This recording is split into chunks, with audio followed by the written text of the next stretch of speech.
Bien, hermanos, nosotros permanecemos aquí para pues la reflexión, la meditación de la palabra de Dios el día de hoy. Eh, antes me gustaría darle la bienvenida a José Luis y Eliana. Sean bienvenidos, qué gusto tenerles aquí.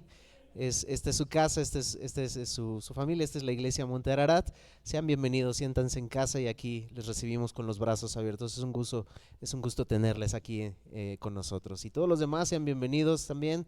Es un gusto verles de nuevo. Y bueno, pues vamos ahora en este día, en este momento, a meditar en la palabra de Dios. Y vamos a iniciar una nueva serie de mensajes, como ya lo habíamos mencionado, basada en la primera carta del apóstol Pedro, la primera epístola del apóstol Pedro, y vamos a esta epístola en su capítulo 1 y vamos a leer el verso 1 y 2. Entonces vamos a iniciar esta nueva serie expositiva de mensajes sobre esta carta que, aunque es corta, pero es una carta verdaderamente hermosa, es una carta verdaderamente maravillosa con un contenido extraordinariamente especial sobre lo que Cristo hizo en esa cruz del Calvario para darnos salvación y para darnos una esperanza viva. De hecho, la serie la he titulado Permaneciendo firmes en la fe y esperanza de nuestro Señor Jesucristo. Es un poco largo el título, pero es que no hay otra manera de llamarlo. Permaneciendo firmes en la fe y esperanza de nuestro Señor Jesucristo. Es el título de la serie completa. Y el día de hoy, y seguramente lo vamos a dividir en dos partes, el título de estos mensajes, Una vida transformada para una esperanza viva.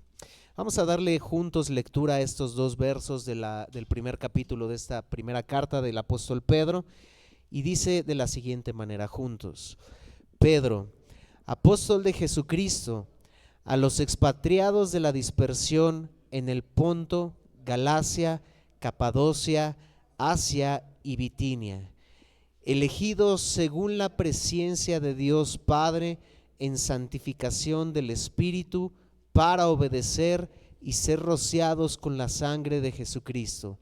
Gracia y paz os sean multiplicadas. Incline su rostro y vamos a orar, mis hermanos. Amado Dios y Padre Celestial, te damos muchas gracias, oh Dios, por Cristo Jesús, por esa salvación que tú nos has dado a través de la obra redentora de tu Hijo Jesucristo. Esa salvación, oh Padre, que recordamos en esta mañana, que recordamos aún cada domingo que nos reunimos aquí, tu resurrección dada por esa muerte en la cruz del Calvario para nuestra salvación. Acabamos de cantar, acabamos de recordar que solo en Cristo hay esa salvación, solo Él es el camino, solo Él es esa verdad, solo es esa vida que nos lleva al Padre. No hay otro camino. Si queremos buscar, no lo habrá. Si queremos, alguien desea en su corazón querer llegar a ti, querer llegar al cielo, querer llegar al Padre a través de otros medios, no existen, no los hay. El mundo se ha encargado de diseminar varios caminos, pero solo uno lleva al Padre y es Cristo Jesús. Y por eso estamos reunidos hoy aquí, dispuestos a escuchar tu palabra, y apelamos en este momento, Señor, a tu Espíritu Santo, Dios, pues reconocemos, Padre, que sin ti nada somos, que separados de ti nada podemos hacer. Y oh Señor, no hemos de lograr absolutamente nada por nuestras fuerzas, sino solo por tu Espíritu Santo. Abre los ojos, Señor, de aquellos que están cegados, tal vez por sus anhelos, por sus deseos, por aquellas cosas que les alejan de ti, el pecado, oh Dios, que nos separa de ti. Abre los ojos de aquellos, a través de tu Espíritu Santo, de aquellos que necesitan ver tu evangelio, Padre, para venir a la salvación que solo tú puedes ofrecer, oh Dios. Que no es casualidad que estén aquí, Dios, sino que tú anhelas en tu corazón hacer una obra a través de tu Espíritu Santo en ellos, Padre. Te lo pedimos. Abre sus ojos, y de nosotros también, oh Padre, que hemos venido por tu misericordia, por tu bondad, de la misma manera por tu Espíritu Santo, porque nosotros nos encontrábamos en la misma situación y que por tu misericordia nos has atraído a ti. También necesitamos de tu Espíritu Santo para aplicar lo que tu palabra, Señor, tiene el día de hoy para nosotros a través de esta esperanza viva que tú nos has dado en Cristo Jesús. Te pedimos todo esto, oh Dios, por los méritos de tu Hijo amado Jesucristo. Amén. Amén, mis hermanos. Bueno, yo voy a empezar de lleno ya sobre la introducción a toda esta carta. Es una introducción que me gustaría concluir el día de hoy y que es necesario lo hagamos, y necesitamos entenderla, el contexto, parte del contexto y el autor de esta carta para poder entender lo que ha de venir en la serie. Entonces, algunos han llegado a considerar esta carta como el resumen más condensado de la fe cristiana y de la conducta que dicha fe inspira en el creyente.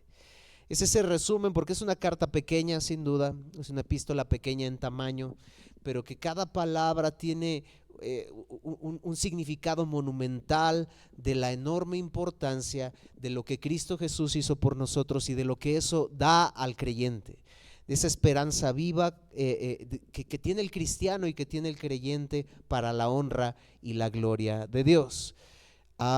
Esta carta se piensa que Pedro la escribió alrededor del 65 después de Cristo, pero probablemente es mejor pensar que fue un periodo más amplio, del 62 al 67, antes de la muerte de Nerón, en el 68.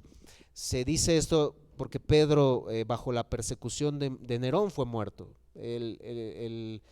Se piensa que él murió en esta persecución de Nerón, y la mayoría coinciden que Pedro residía en Roma cuando escribió esta carta. Hay otras opiniones, pero la mayoría piensa que Pedro se encontraba en Roma debido a la persecución de Nerón, y fue ahí donde escribió esta carta. Entonces, fue aquí en Roma donde posteriormente fue hecho prisionero y posteriormente fue martirizado. Y según la tradición se dice que Pedro fue martirizado y crucificado de cabeza.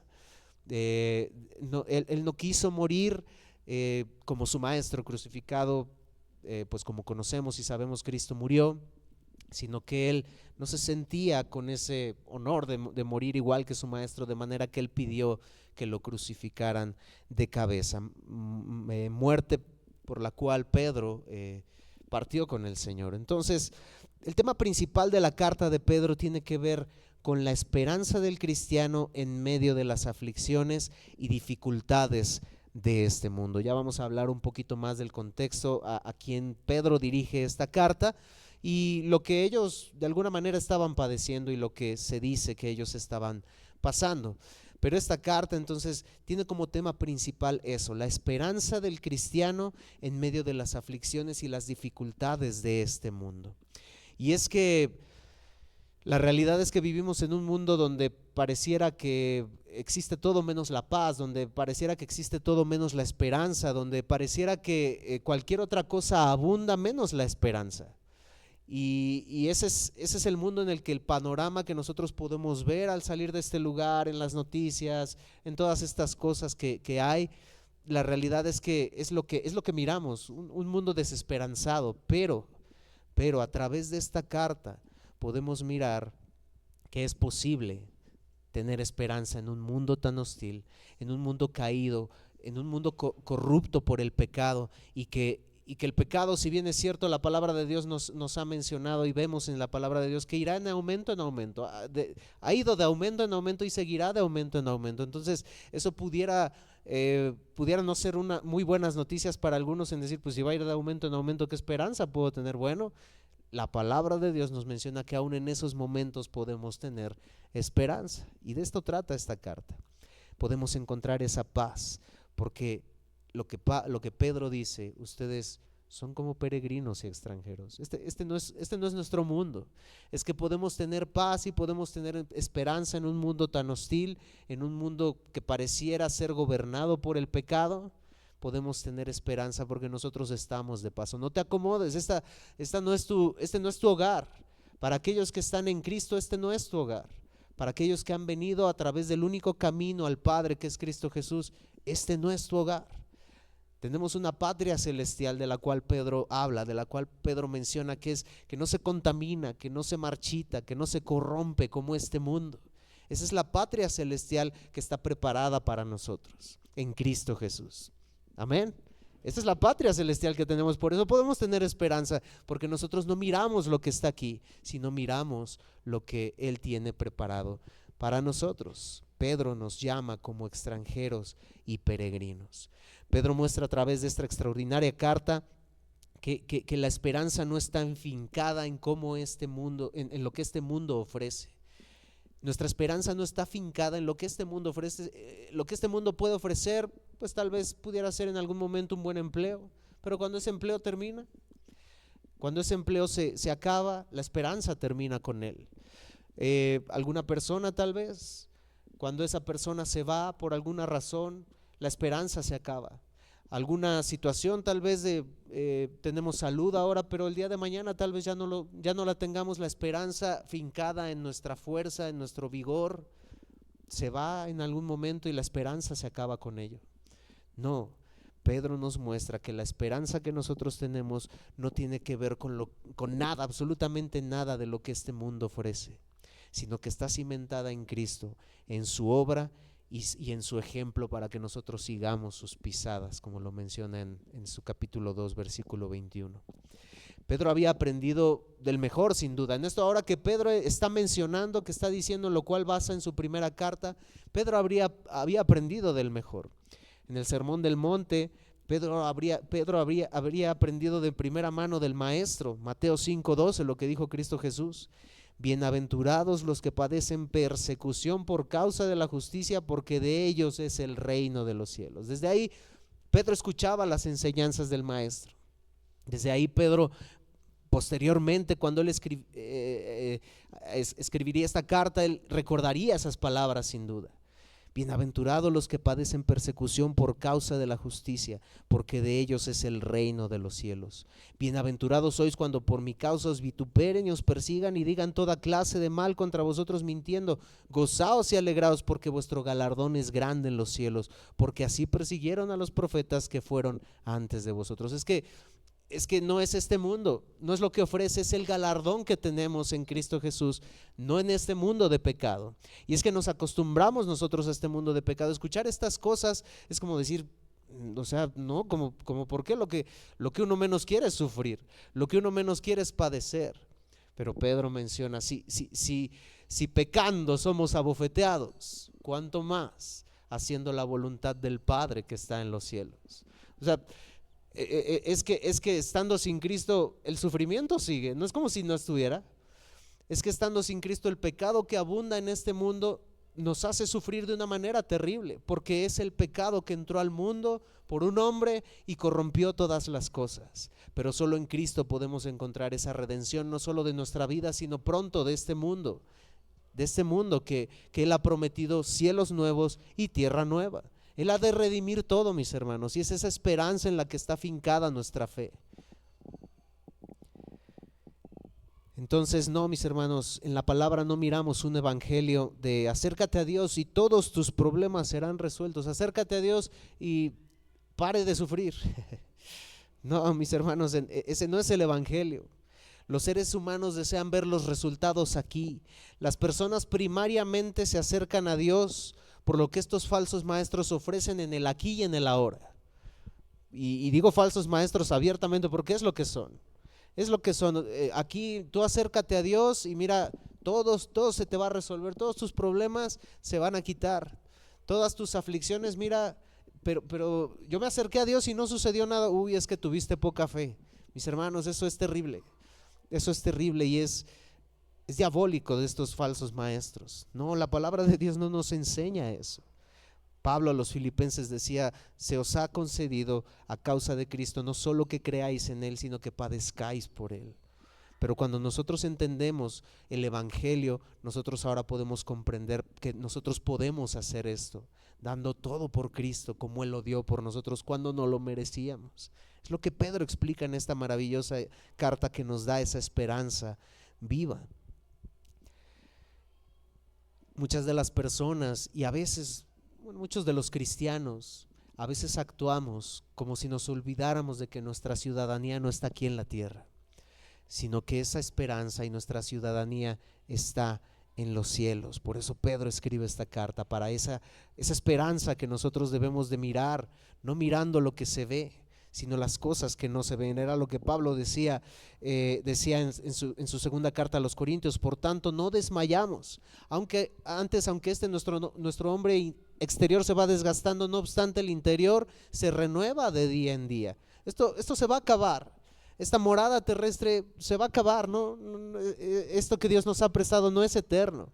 Y Pablo decía, porque esta leve tribulación momentánea produce en nosotros un cada vez más excelente y eterno peso de gloria, no mirando nosotros las cosas que se ven, sino las que no se ven, pues las cosas que se ven son temporales.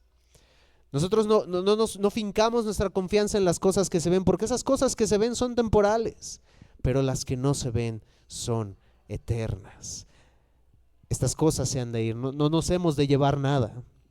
Entonces es impresionante, mis hermanos, en este ejemplo, ver la actitud de nuestros antepasados, antes de Cristo. Y mire lo que he dicho, antes de Cristo. Nuestros antepasados antes de Cristo no tenían fincada, los que estaban en Dios, a quienes Dios llamó, no tenían fincada su esperanza en las promesas de este mundo. Ellos habían entendido esas promesas que Dios les había dado como esas promesas eternas, no terrenales. Y muchos las han malinterpretado hoy en día que son promesas terrenales de alguna manera, pero no. Abraham, Isaac, Jacob, Moisés, David, Josué, todos estos varones que podemos mencionar, ellos tenían fincada su confianza en Dios. Ellos tenían fincada su confianza en las promesas que Él les había dado, que no eran terrenales. Y por tanto ellos estuvieron dispuestos a padecer por esas promesas eternas. Ellos entendieron lo que Pablo habló a su audiencia. Lo que Pedro habló a su audiencia sin tener el panorama completo. Mis hermanos, Pedro ya da un panorama completo donde habla de Cristo. Pero los antepasados, por eso digo, fíjense lo que digo, los del Antiguo Testamento, ellos no tenían el panorama completo, no tenían las piezas completas, tenían la promesa y creían en que esa promesa habría de cumplirse, pero no tenían el panorama completo y ellos estuvieron dispuestos a darlo todo por esa promesa. Ahí tenemos en Hebreos 11, 13 al 16.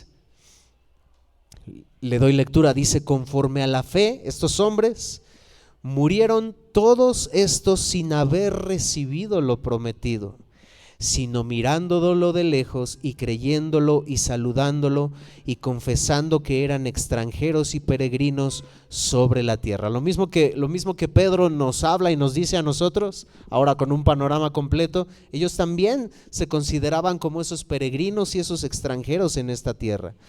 Porque los que esto dicen claramente dan a entender que buscan una patria, pues si hubiesen estado pensando en aquella de donde salieron, ciertamente tenían tiempo de volver.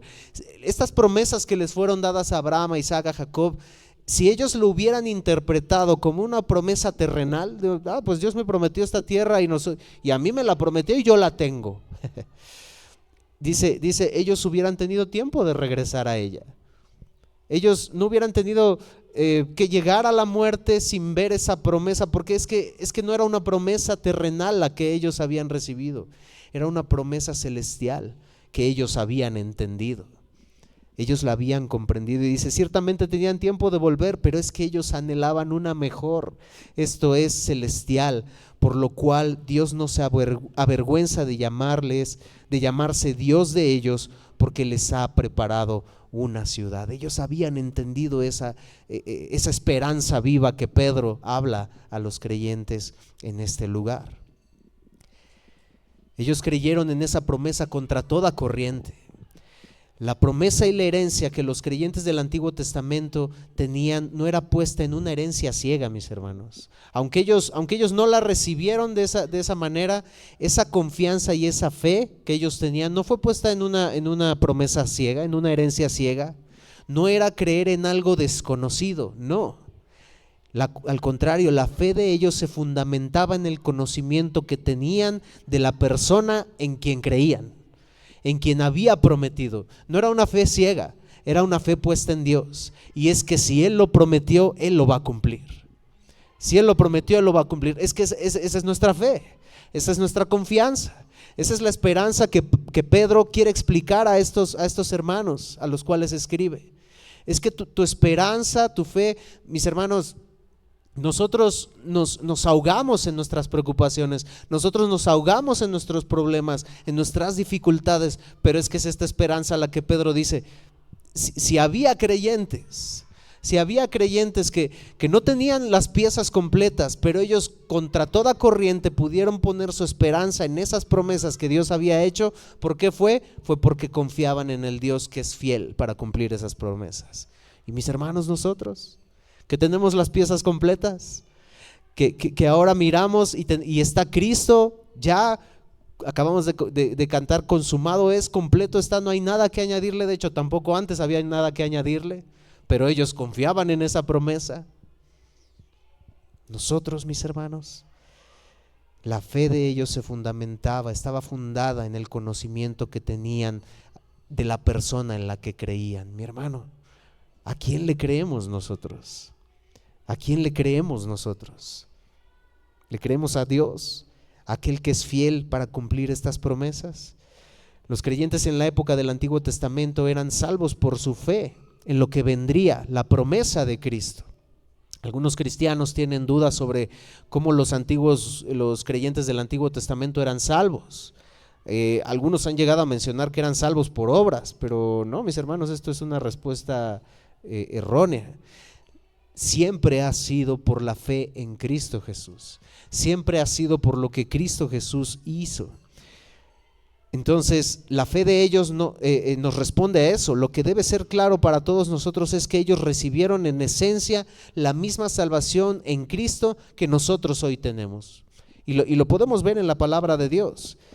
Abraham salió de la tierra física de Ur de los Caldeos, donde Dios le llama a Abraham y le dice: sal de tu tierra y de tu parentela y ve a la tierra que yo te mostraré. Abraham ya tenía esa herencia, esa tierra era herencia de él, herencia física, y él decidió salir de esa tierra física para ir a un lugar desconocido.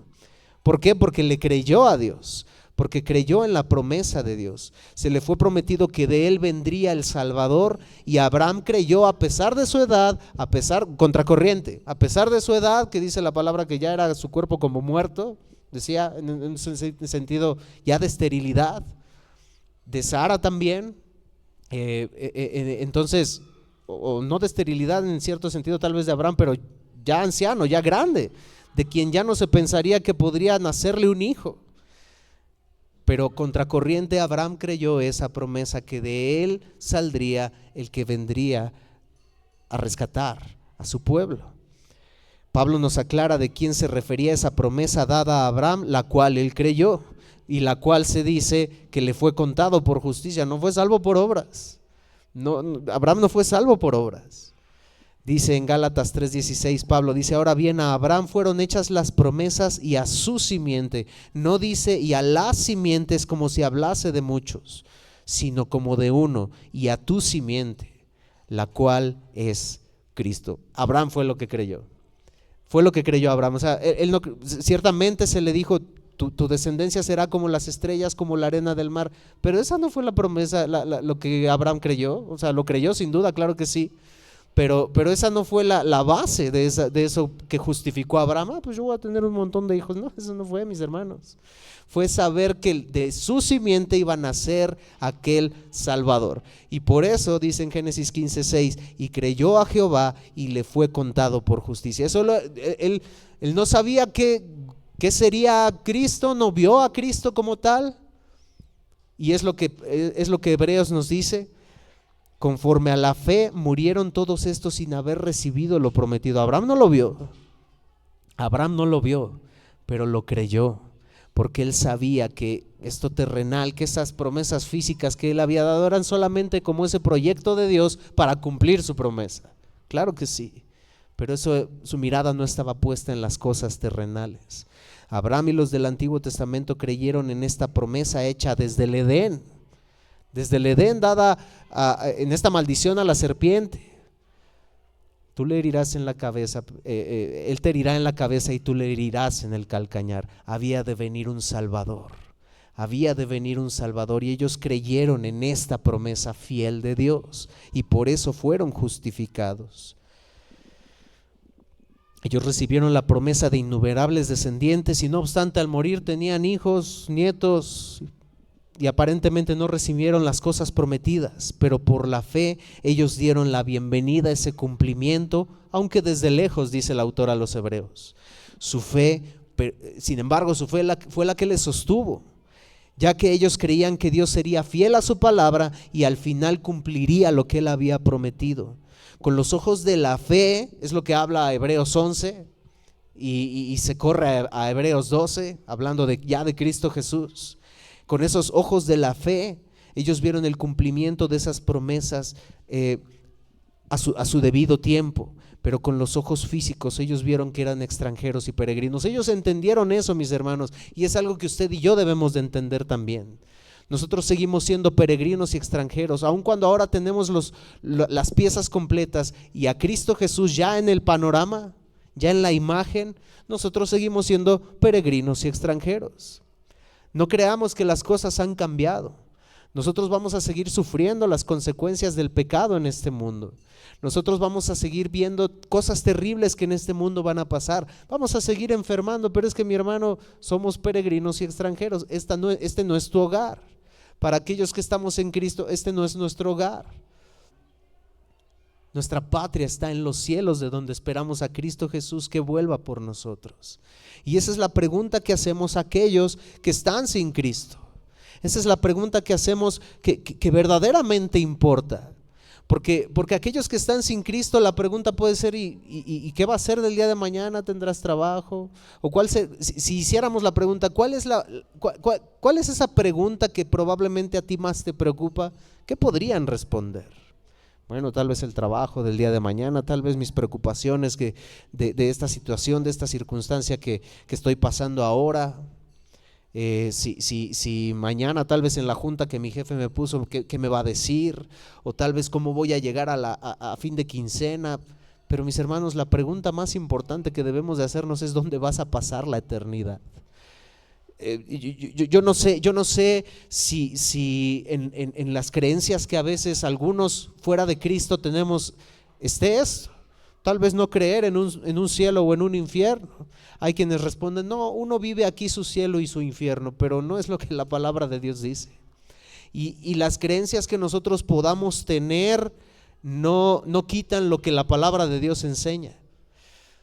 Y lamentablemente, si nosotros decimos: a mí la palabra de Dios no me importa lo que diga, bueno, qué terrible, porque es probable que tarde que temprano nos demos cuenta que lo que la palabra de Dios decía era real. Y en ese momento será más tarde que temprano, porque ya no habrá vuelta atrás. Ya no habrá vuelta atrás de las cosas que la palabra de Dios afirma y de las cosas que verdaderamente importan. ¿Dónde pasarás la eternidad? Si tú mueres hoy, si Dios te llama a su presencia el día de hoy, ¿dónde estarás? ¿Dónde pasarás la eternidad? ¿Qué será de ti? ¿Crees que podrás presentarte delante de Dios y decirles que yo fui bueno? Yo no le hice daño a nadie, yo ayudaba, yo extendía la mano al necesitado. Bueno, lamentablemente déjame decirte que la salvación no es por obras, que la salvación no es por medio de las cosas que nosotros podamos hacer. ¿Dónde estarás si Dios te llama hoy a su presencia? Por la fe, ellos dieron la bienvenida a ese cumplimiento, aunque de lejos, con los ojos puestos en Él. Aunque ellos no recibieron esa promesa, porque ellos sabían que eran peregrinos y extranjeros, pero creían, no en una fe ciega. Ellos no se fueron diciendo: Abraham, hijo, Isaac, pues yo no vi la promesa, pero pues esperemos que a ti sí te la cumpla. Y Isaac no se fue diciendo a Jacob: hijo, pues tampoco a mí, o sea, se la prometió a Abraham, me la prometió a mí y a ti, hijo, tampoco, yo espero que, no, ellos no se fueron con eso. Ellos no partieron de este plano con un pensamiento así. Ellos sabían en quién creían. Por eso decimos, ellos no tenían una fe puesta en algo ciego, en algo que no existía, no, ellos tenían su fe puesta en Dios, que cumple sus promesas. Moisés recibió la promesa de que la nación de Israel poseería Canaán, pero él mismo nunca entró a dicha tierra. Él mismo nunca entró a esa tierra, solo le permitió verla desde las montañas a lo lejos, unas montañas en Moab. Y a lo largo de su vida Moisés fue también peregrino, se mudó desde Egipto hasta Madián y posteriormente hasta la frontera de Canaán, y hasta ahí llegó. Pero Moisés perseveraba, Moisés perseveró, él fue fiel. ¿Por qué? Dice, porque se sostuvo como viendo al invisible. Wow, ¿qué fue lo que sostuvo a Moisés en todo este peregrinaje y en toda esta situación del pueblo de Israel terrible? Porque se sostuvo como viendo al invisible. ¿Qué es algo invisible? Pues algo que no se ve, pero ¿qué es la fe? Es la certeza y la convicción de lo que no se ve. Es esa fe, es esa confianza, no es una fe ciega. Entonces él se sostuvo como viendo al invisible. Por la fe, dice el verso 24 al 26 de Hebreos 11, por la fe Moisés, hecho ya grande, se rehusó llamarse hijo de la hija de Faraón, escogiendo antes ser maltratado con el pueblo de Dios. Moisés tenía algo que Cristo Jesús dijo años después en el Sermón del Monte. Y Moisés estuvo incluido en esos que Cristo Jesús habló en el Sermón del Monte, ¿recuerdan? Porque los profetas antes de nosotros también padecieron esas cosas, porque ellos tenían la mirada puesta en el galardón. ¿Cómo lo sabía Moisés? Porque se sostuvo como viendo al invisible, porque él había entendido esa esperanza viva que usted y yo tenemos.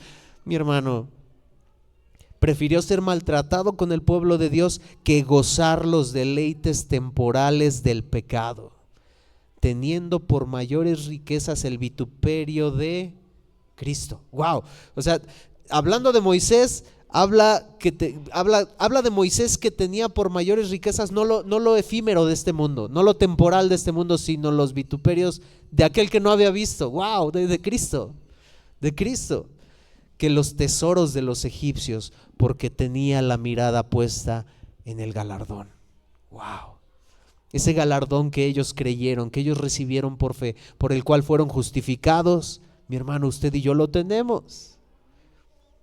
Ahora tenemos las piezas completas, mi hermano. El Cristo que ellos esperaban ha venido ya.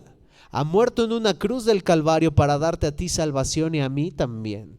Cargando tus pecados en esa cruz, mis pecados en esa cruz, para darnos esa vida eterna. Y ahora nosotros poder tener puesta nuestra mirada en Él. Mis hermanos, y la pregunta ante eso es, ¿cuánta esperanza más podemos tener usted y yo? Si los del Antiguo Testamento la pudieron tener sin haber recibido lo prometido y sin saber a qué se referían todas esas piezas completas, solamente las tenían regadas por ahí como un rompecabezas, y ahora usted y yo tenemos el rompecabezas armado. ¿Cuánta esperanza más podemos tener? ¿Cuánta esperanza más debemos tener en Cristo Jesús? Los del Antiguo Testamento eran peregrinos y extranjeros, y de la misma manera nosotros ahora lo somos, como Pedro nos llama en esta carta. Pero a veces, mis hermanos, nosotros como creyentes vivimos como si tuviéramos menos esperanza. Vivimos como si el rompecabezas nos lo hubieran desarmado, y no es así. Por eso el autor a los Hebreos en su capítulo 12 nos da esta poderosísima razón que ahora usted y yo tenemos para permanecer firmes en esta esperanza viva. Antes de ir al capítulo 12 de Hebreos, voy versos antes del 11, los últimos 39 al 40, y el autor a los Hebreos dice: y todos estos, aunque alcanzaron buen testimonio mediante la fe, no recibieron lo prometido, proveyendo Dios alguna cosa mejor para nosotros, para que no fuesen ellos perfeccionados aparte de nosotros. Y es cuando ya viene a Hebreos 12 y dice, por tanto, hilando todo lo que esta historias maravillosas de personas que fueron usadas por Dios y que Dios les dio la fe para poder alcanzar esa esperanza viva en la cual ellos creyeron, dice, por tanto, nosotros también no estamos aparte, no somos algo diferente, nosotros también, ¿cuánto más? Teniendo en derredor nuestro tan grande nube de testigos, ¿qué debemos de hacer? Despojémonos de todo peso y del pecado que nos asedia y corramos con paciencia la carrera que tenemos por delante. ¿Cómo? ¿Ya tienes a Cristo? Puestos los ojos en Cristo, como Moisés lo hizo y no tenía como tal a quien ver, tú ya lo tienes.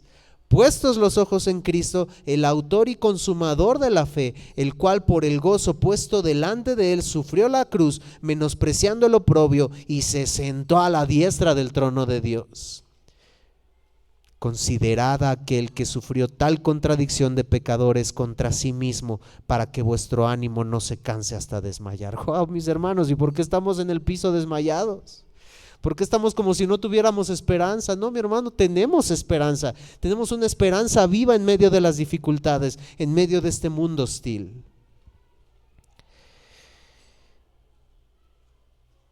Este es en general, mis hermanos, lo que Pedro quiere mostrar en esta carta. Y qué maravilloso, mis hermanos, esta esperanza viva que tú y yo tenemos en Cristo Jesús. Esta esperanza viva que tú y yo podemos tener en Él, sin titubear. Y yo sé que a veces llegan momentos donde titubeamos, pero que podemos tener acceso al Padre a través de Cristo Jesús para decirle: Dios, ayúdame, las piezas están completas, ayúdame a mirarte a ti, ayúdame a no desviar mi vista, puestos los ojos en ti, ayúdame. Empezando en el versículo 1 de esta carta de Pedro, inicia de esta manera: Pedro, apóstol de Jesucristo. Se identifica el autor de esta epístola, Pedro. Aunque se ha querido atribuir, como muchas otras cosas, para quitarle prestigio o atribución a la palabra de Dios como palabra de Dios, se han inventado demasiadas cosas. Bueno, con la epístola de Pedro no es la excepción. Se ha querido atribuir a otros autores la carta de Pedro, pero y desacreditando la escritura, pero no es así. No hay evidencia que haya sido atribuido jamás a otro autor. Una razón, hay muchas otras razones, pero una de ellas es que el griego que se utiliza en el original al escribir esta carta es un griego como que muy fino, muy gramáticamente correcto, elevado, sofisticado. Sin embargo, en el capítulo 5, versículo 12, vemos a Pedro diciendo: por conducto de Silvano, a quien tengo por hermano fiel, os he escrito brevemente. De manera que miramos Silvano, que es el Silas que vemos acompañado a Pablo en algunos de sus viajes misioneros, en Hechos 15, capítulo 15, capítulo 18. Es ese Silvano, ese Silas, que fungió como un secretario para Pedro, y que seguramente Silas estaba más preparado gramaticalmente hablando en este sentido para escribir esta carta. De hecho, ciertamente hay ciertas diferencias en la gramática de Primera de Pedro y Segunda de Pedro. Pero esto no desacredita al autor, que fue Pablo. Entonces, Pedro no tiene ninguna pues razón de esconder que Silvano fue el que escribió esto. Entonces, estas desacreditaciones se pueden quitar completamente de estos hechos que muchos sugieren que no es así.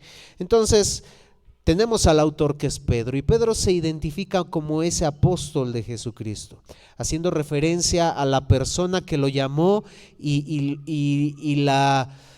pues lo que él hace y lo que él hizo después de todo este llamamiento de Cristo Jesús como apóstol de Jesucristo. Pero Pedro, ¿quién fue Pedro, mis hermanos?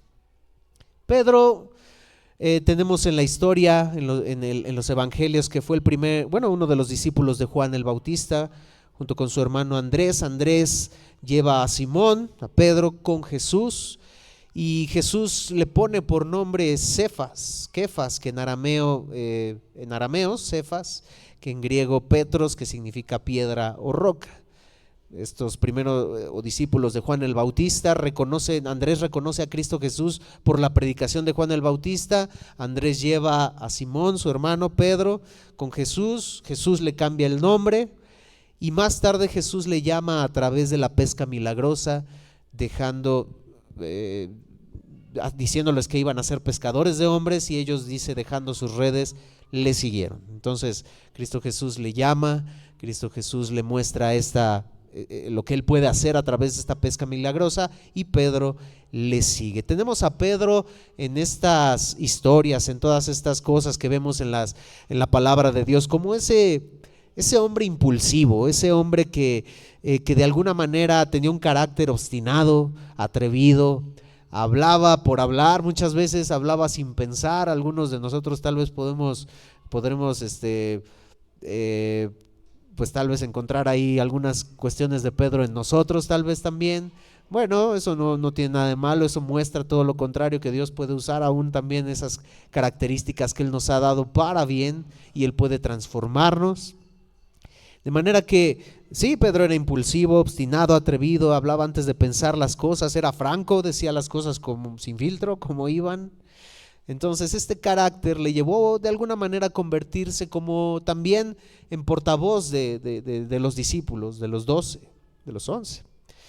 Y él de alguna manera ejerce como una especie de liderazgo en este sentido. Entonces, este Pedro es cuando se reúne con sus discípulos y Cristo Jesús les pregunta, este Pedro es el que les pregunta: ¿quién dicen en el círculo que nosotros nos desenvolvemos, quién dicen los demás que soy yo? Pues ellos le responden, algunos Juan el Bautista, Elías, Jeremías o cualquier profeta. Pero Pedro, este Pedro es el que dice, cuando Cristo Jesús ahora les dice: bueno, ok, eso dicen de mí de fuera, pero ¿quién dicen ustedes que soy yo? Pedro, este Pedro es el que responde y el que dice que recibe del cielo, es dado por el Padre, da esta respuesta extraordinaria: tú eres el Cristo, el Hijo del Dios viviente. Declaración sobre la cual, ya hemos estudiado sobre esto en la escuela dominical, declaración sobre la cual Cristo Jesús va a mencionar la primera vez a la Iglesia Universal, donde Él dice: sobre esta base que no te fue revelada por carne ni sangre, sino por mi Padre que está en los cielos, sobre esta declaración de que yo soy el Cristo, el Hijo del Dios viviente, sobre esta declaración, yo soy esa roca sobre la cual va a estar edificada mi iglesia, y sobre la cual las puertas del Hades no prevalecerán contra ella. Pedro fue el que dijo esta declaración. Pedro fue el que dijo que, lo sabemos, no fue por su capacidad, sino fue dado por el Padre. Pedro fue el que anduvo sobre las aguas, el que le pidió en medio de la tempestad. Ya hemos estudiado también esta historia. En medio de esta tempestad, después de la alimentación de los 5,000, los discípulos salen, parten en medio del mar, hay una tempestad terrible.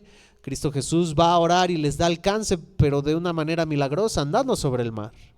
Y en medio de la tempestad no se había calmado. Pedro le dice, se asustan, piensan que es un fantasma. Cristo Jesús les dice: no temáis, yo soy, dando a entender que Él era Dios. Al mencionar esto, yo soy, no teman. Pedro es el que levanta la mano y dice: pues no me importa la tempestad, a ver si es cierto, si tú eres, déjame andar sobre el mar. Pedro anda sobre el mar, pero le da temor la tempestad, este viento de tempestad terrible, quita la mirada de Cristo Jesús, y es cuando se empieza a hundir y es rescatado. Señor, ayúdame. Cristo Jesús le extiende la mano, suben a la barca, la tempestad se calma y Cristo Jesús le reprende y le dice: hombre de poca fe, ¿por qué dudaste? Es este Pedro, una vez más, este Pedro impulsivo, antes de pensar las cosas. Este Pedro también es junto con Jacobo y con Juan, formaron parte del círculo íntimo de Cristo Jesús. Ciertamente estaban los discípulos, los 12, pero había un pequeño grupo de 3, Jacobo, Juan y Pedro, que formaban este círculo íntimo con Jesús. Dentro de este círculo íntimo, Jesús los llevó al monte de la transfiguración, donde ellos pudieron ver el resplandor del rostro de Cristo Jesús, el resplandor de sus vestiduras, que fue una exhibición, yo creo que sin duda extraordinaria, de la gloria de Cristo Jesús, de la gloria de Cristo Jesús. Presenció esto, la transfiguración de Cristo Jesús. Pedro tuvo la oportunidad de conocer a Elías y a Moisés, que aparecieron junto con Cristo Jesús, y que igual, sin pensar, Señor, y pues si aquí hacemos unas enramadas, unas tienditas, y aquí nos quedamos como que los mortales de allá abajo, como para qué hacerles caso, aquí nosotros nos quedamos, ¿no? No. Este Pedro estuvo también en ese monte de la transfiguración, donde Elías, Moisés son quitados, y la voz de Dios una vez más, como en el bautismo de Cristo Jesús: este es mi Hijo amado, en quien yo me complazco. Pedro estuvo y presenció esto. De igual manera, este grupo, Pedro, este círculo íntimo de Cristo Jesús, es al que Cristo Jesús se lleva a los 12 a orar al Getsemaní. Va con este grupo de los 12, pero aparte se lleva a Pedro, a Jacobo y a Juan, y él todavía se va un poco más aparte, y es a ellos tres a los que Cristo Jesús les expresa: mi alma está muy triste hasta la muerte, quedaos aquí y velad, quedaos aquí. A ellos fue a los que les compartió y les dijo: me siento verdaderamente triste, mi alma está afligida. Lo que había de vivir Cristo Jesús, de la carga de nuestros pecados en la cruz del Calvario para darte salvación a ti y a mí, afligió su corazón. Quédense aquí. A ellos tres, y a los cuales más tarde los encontró dormidos en 3 ocasiones, y les dijo, y se dirigió Cristo Jesús: Pedro, Simón, ¿duermes? ¿No has podido velar ni una hora conmigo? Velad y orad para que no entréis en tentación. El espíritu a la verdad está dispuesto, pero la carne es débil. A Pedro le dijo eso Cristo Jesús, aquel que le había de negar, porque este fue el Pedro que, cuando Jesús anunció su muerte, de hecho después de la declaración que Pedro da: tú eres el Cristo, el Hijo del Dios viviente, dice que posterior a esto les empezó a anunciar que le iba a ser necesario padecer. Este Pedro que dijo esta declaración, sobre la cual está basada la iglesia, y sobre la cual las puertas del Hades no prevalecerán contra ella, y sobre la cual recibió revelación de Dios Padre, no se lo dio a conocer carne ni sangre, sino su Padre que está en los cielos. Este Pedro, tiempecito después, cuando Cristo anuncia su muerte, dice la palabra de Dios que Pedro viene: Señor Jesús, ven tantito.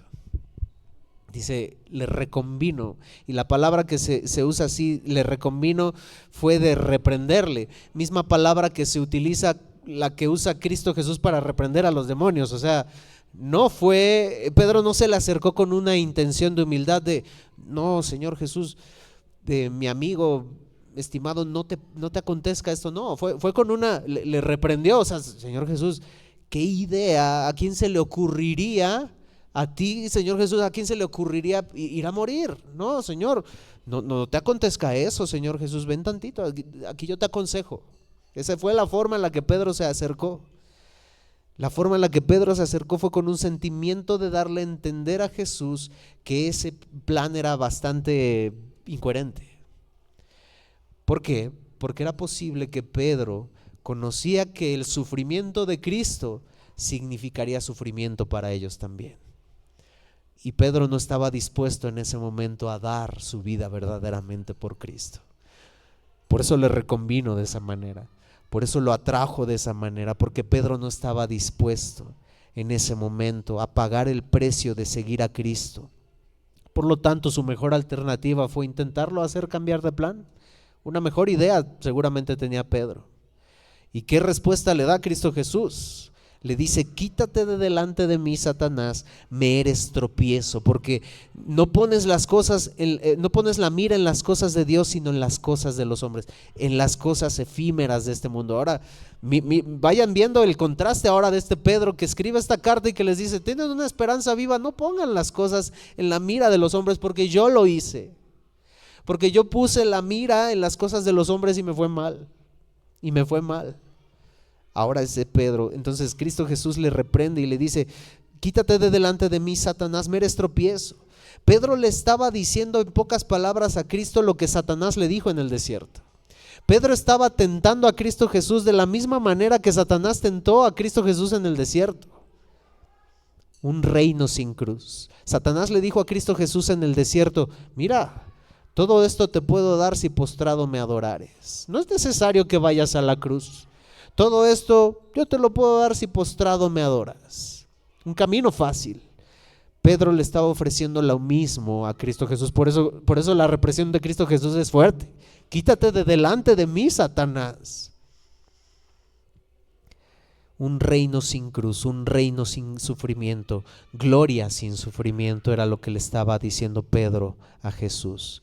El mensaje que ofrece una corona sin cruz es un mensaje que viene directo de Satanás, tejido por el mismo demonio.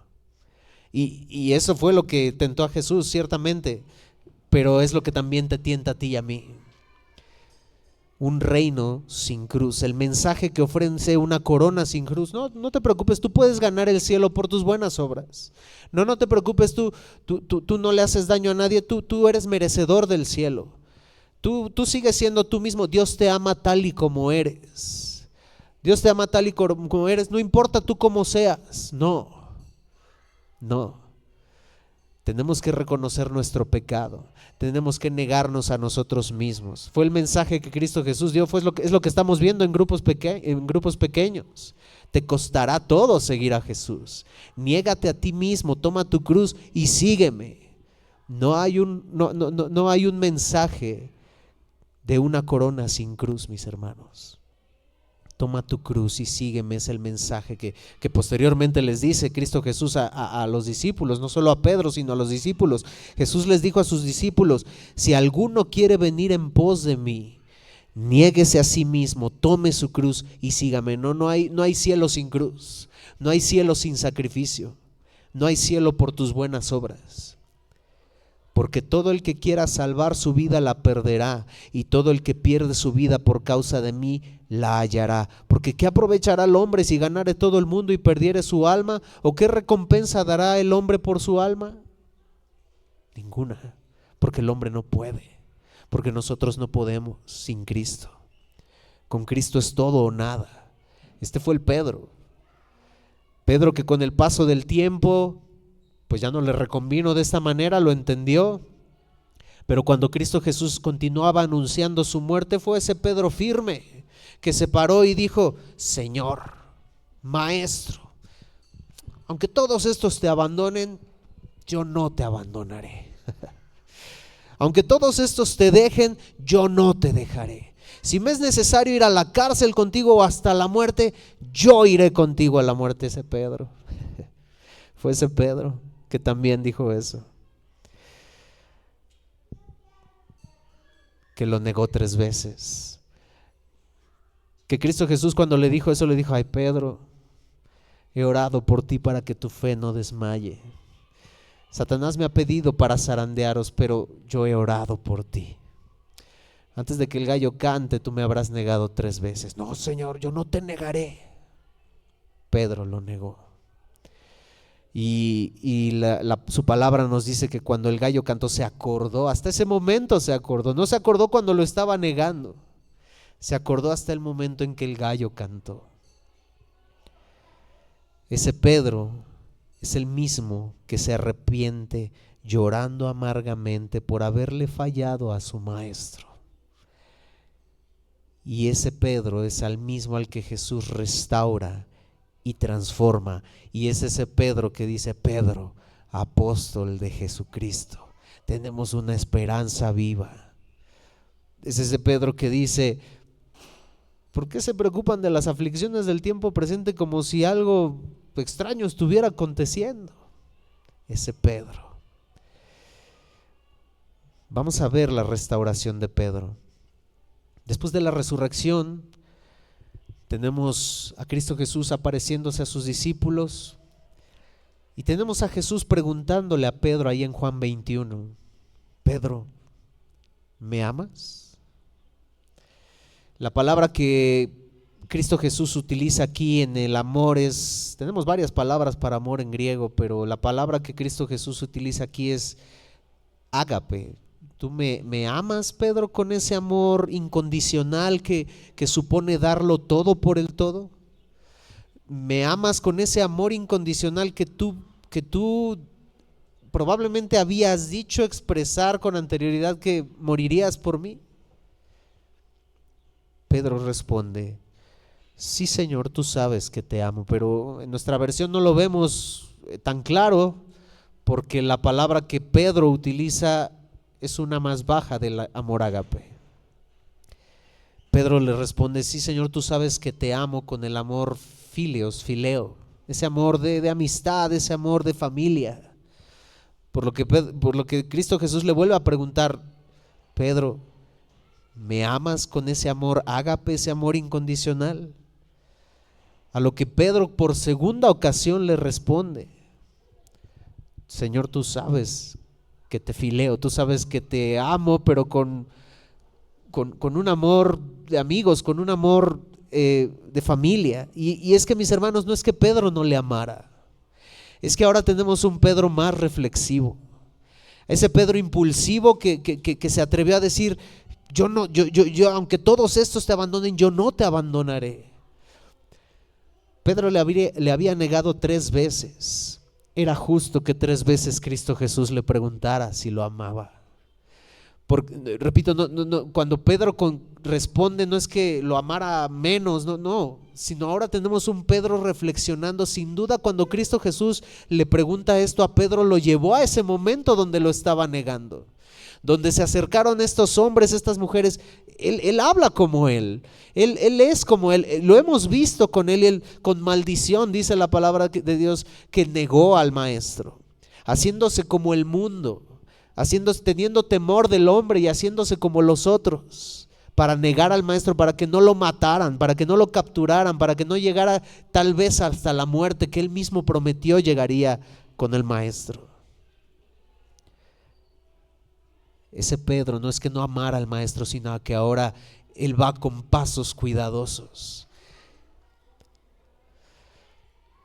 No es que no quisiera demostrar en mayor medida su amor por Cristo, sino que ahora es un Pedro reflexivo, recordando lo último que hizo, con un corazón arrepentido y temiendo no poder cumplir lo que decía ahora él. Ahora ese Pedro que hablaba por hablar, ahora estaba pensando antes de hablar. Pedro antes se preocupaba por los demás, pero ahora ve su interior y reconoce su necesidad. Ese Pedro que aún después de la resurrección también dijo: ¿y qué de Juan? Y Cristo Jesús le responde: todavía un Pedro todavía preocupándose por los demás antes que por él mismo. Y Cristo Jesús le responde: ¿qué a ti? Tú sígueme. Si yo quiero que él permanezca a mi venida, ¿a ti qué? Tú sígueme.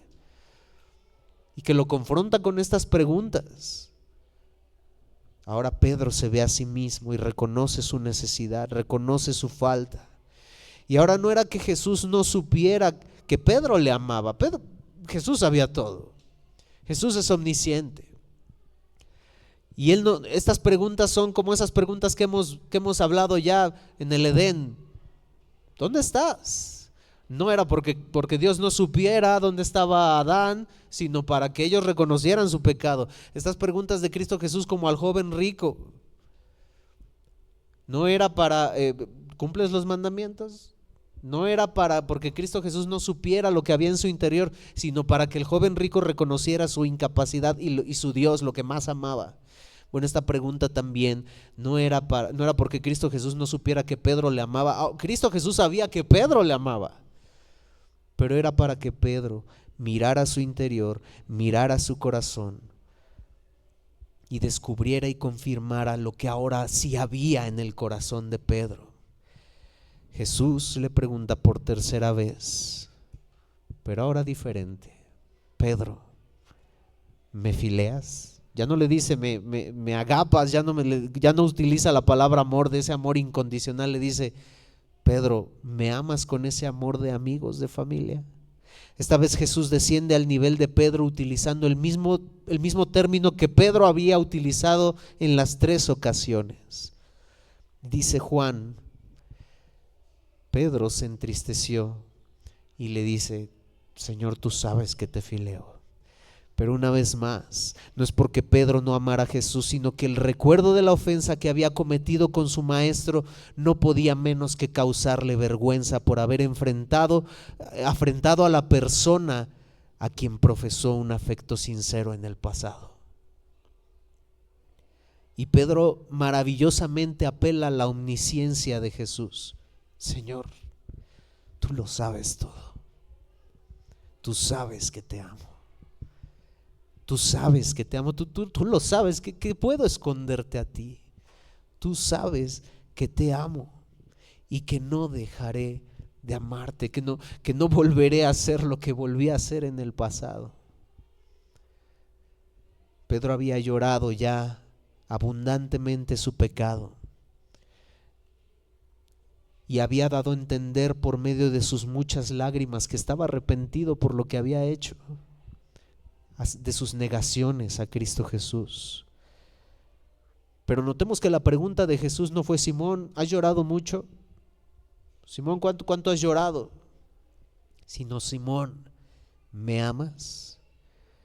Nosotros muchas veces creemos que por llorar amargamente y venir a Cristo en arrepentimiento por llorar es un cambio, pero eso no es más que remordimiento.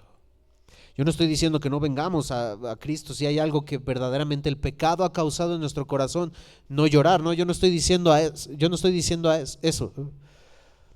Lo que estoy diciendo es que muchas veces nosotros creemos que por llorar tanto eso ya nos puso en una posición delante de Dios.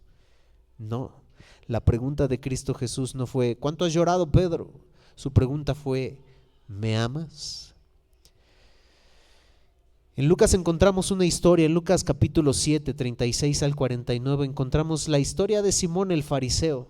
No Simón Pedro, es otro Simón, Simón el fariseo, que dice que vino con Jesús a su casa y cuando Jesús se sienta a la mesa dice que viene una mujer y dice la escritura que dice que era pecadora, la describe como alguien pecador, alguien en necesidad.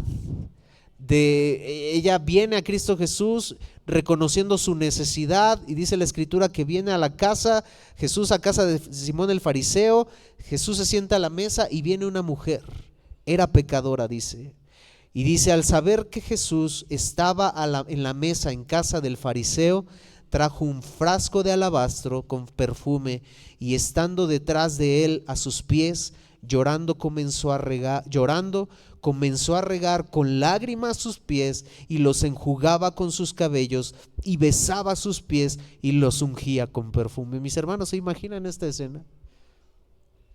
Simón el fariseo, Cristo Jesús, viene a la mesa, viene esta mujer, dice sabiendo que Jesús estaba en casa, no le importó otra cosa.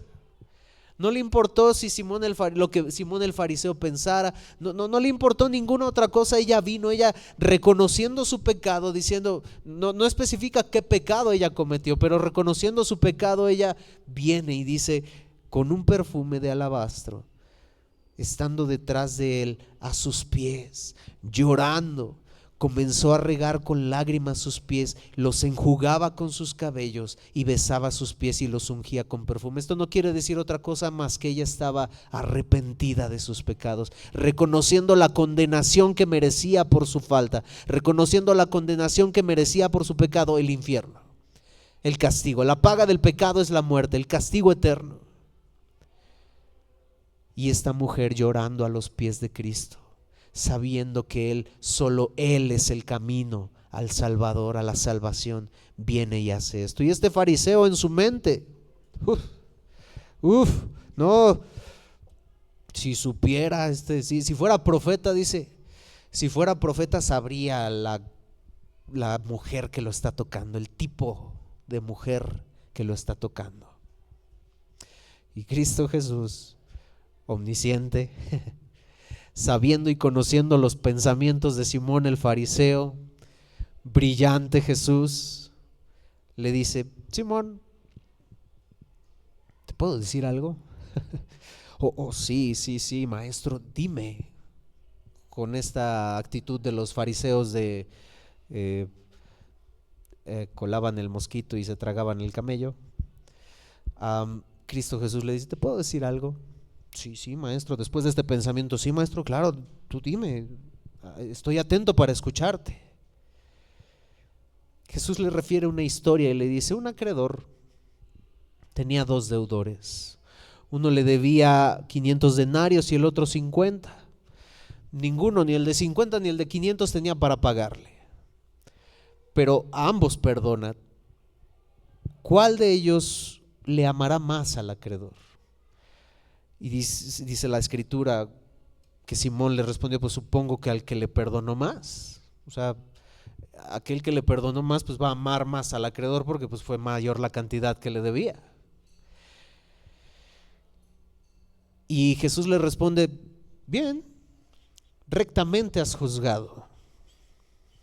Simón, vuelto a la mujer, ¿ves a esta mujer? Le dice, yo entré a tu casa y no me diste agua para mis pies, mas esta ha regado mis pies con lágrimas y los ha enjugado con sus cabellos.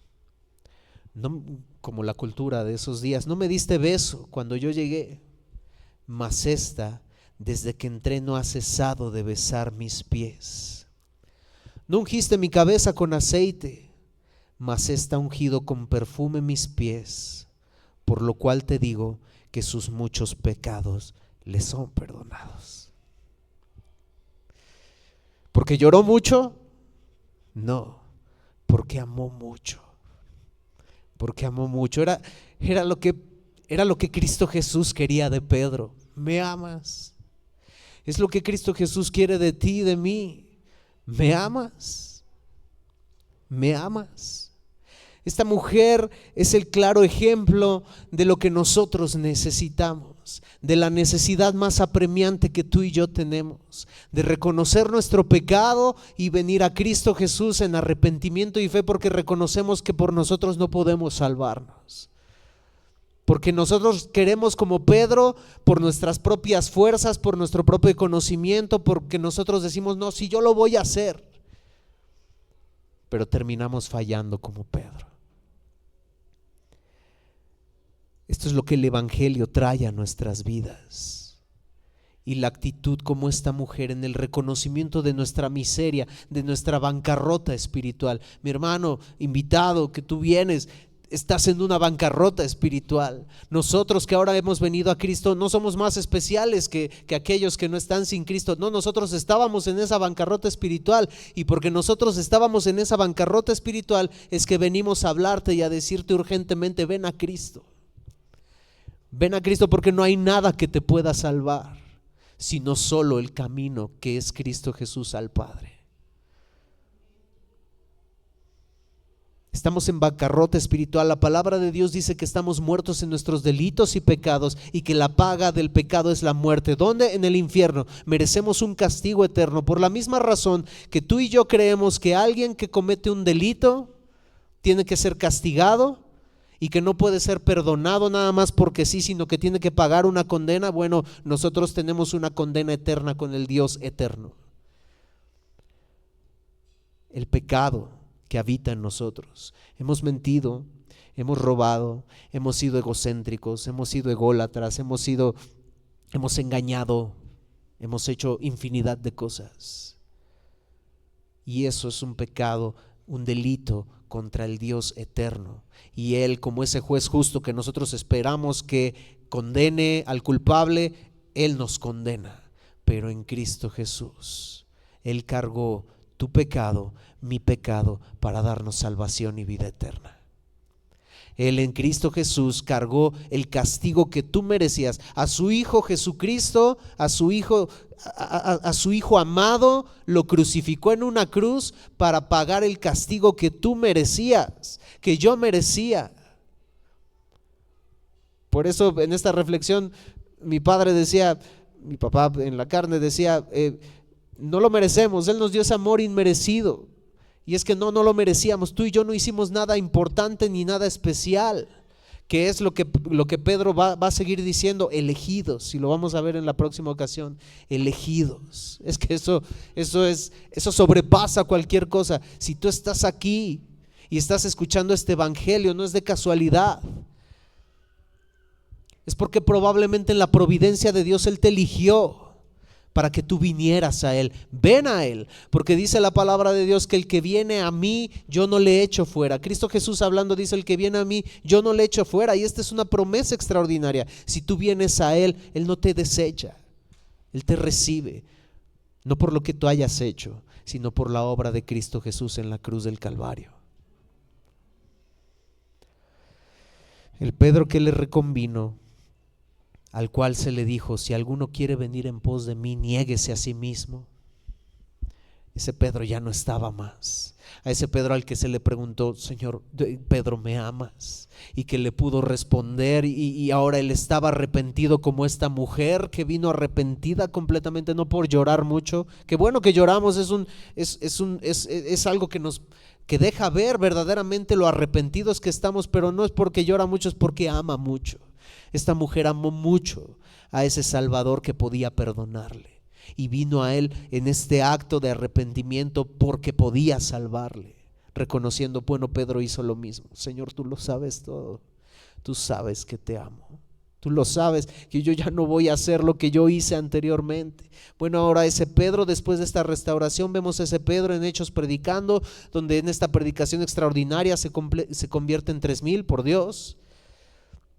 Vemos un Pedro dispuesto a padecer la cárcel, capaz de desafiar a las autoridades y decirles: es preciso obedecer a Dios antes que a los hombres. Este Pedro que antes temía a los hombres por el qué dirán y que le negó 3 veces, ahora él viene, se para firme y dice: a mí no me importa que me maten, a mí no me importa que me metan a la cárcel, es preciso obedecer a Dios antes que a los hombres. Ese Pedro que ahora es valiente, no temeroso de nadie, es el Pedro que ahora le dice en esta carta: amados, no os sorprendáis del fuego de prueba que os ha sobrevenido como si algo extraño estuviera aconteciendo, sino que gozaos por cuanto sois participantes de los padecimientos de Cristo, porque yo ahora lo he entendido, y ahora yo soy participante de los padecimientos de Cristo.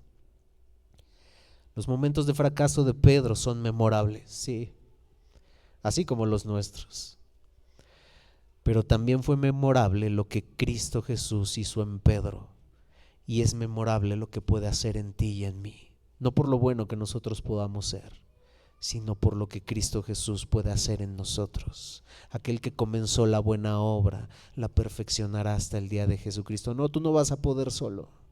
No, tú no te vas a poder rescatar solo de este castigo eterno que merecemos. Ven a Cristo, el único camino, la única salvación, la única vida que lleva al Padre. Tú y yo somos ese Pedro. Todos los que siguen a Jesús debemos aprender lo que significa creer y amar a Jesús en verdad.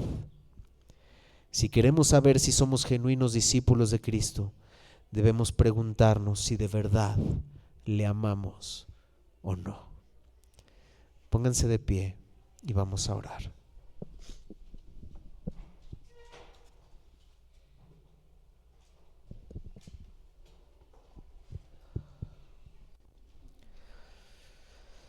Amado Dios, cuántas cosas, oh Padre, podemos mirar en la historia de este apóstol que escribió esta carta que hemos de empezar a estudiar. Cómo tú pudiste restaurarle, oh Dios. Y cómo nosotros podemos comparar, oh Padre, esa restauración que hiciste en Él, porque nosotros no somos diferentes a Él. Nosotros mismos reconocemos nuestra incapacidad, oh Padre, que hemos tenido delante de ti, nuestra culpabilidad, que fue cargada en Cristo Jesús, pagando el precio que nosotros teníamos que pagar para que nosotros no muriésemos, muriendo en una cruz para que nosotros no muriésemos eternamente, padeciendo el infierno que nosotros teníamos que padecer para que nosotros no padeciéramos ese infierno. Por amor lo hiciste, oh Dios. Enviaste a Cristo Jesús para eso, Padre. ¿Cómo nosotros no tener una esperanza viva, mirando no las cosas que se ven, sino las que no se ven? Pero Padre, si hay alguno aquí, oh Dios, que tu Espíritu Santo haya abierto sus ojos, Padre, a la verdad de tu evangelio, de su culpabilidad, como esta mujer, como Pedro, que pueden reconocer la necesidad que tienen de un Salvador, que pueden reconocer que necesitan de un Salvador, que necesitan de ti, oh Dios, atráelos a ti con lazos de amor, Padre. Porque tú, al que viene a ti, tú no lo desechas, tú no lo echas fuera, Padre. Y que él, que ella en arrepentimiento y fe, Señor, puedan venir a ti sabiendo que separados de ti nada pueden hacer. ¿Qué ha de venir, Señor? Solo tú lo sabrás, pero Padre, en tanto se dice hoy, que puedan venir a ti, Señor, porque no sabemos qué será de nosotros el día de mañana, no sabemos qué será de nosotros en un momento más, cuando tú nos llamarás a tu presencia, Señor, y cuando tú nos llamarás a cuentas, oh Dios, y que probablemente sea demasiado tarde. No, Padre, ahora que es tiempo de responder a tu llamado, que ellos puedan responder a tu llamado hoy, Señor, te lo rogamos, que tu palabra y esta semilla que ha sido sembrada, Padre, pueda penetrar en los corazones y pueda dar el fruto, Señor, que tú has destinado, Padre, conforme a tu perfecta voluntad, oh Padre. Te lo rogamos y te lo suplicamos en Cristo Jesús. Amén. Amén, mis hermanos. Pues bueno.